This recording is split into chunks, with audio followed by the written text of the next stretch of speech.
Filipino in Victoria. Of course, I'm gonna make forma to buy suka at the kanto. Of course, I'm Filipino in Victoria. Papagawa lang ako ng 6 packet na brief dyan, no?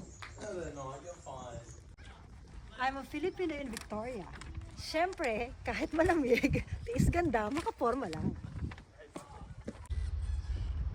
I'm Filipino in Victoria. Of course, my clothes are from Op Shop.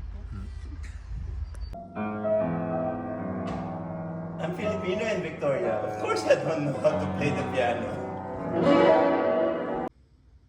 Of course, I'm Filipino in Victoria. Kasinggero tayo eh. Red horse ka, boss. I'm Filipino in Victoria. Of course, mga ngalakal ako.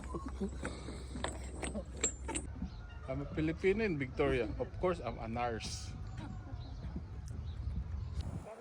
I'm Filipino in Victoria. Of course, I'm gonna look at my map kasi naliligaw na ako. Filipino in Victoria. Of course, punta ako Intramuros. Of course, Santiago.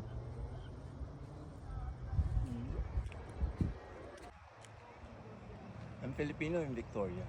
Of course, magpapapicture ako.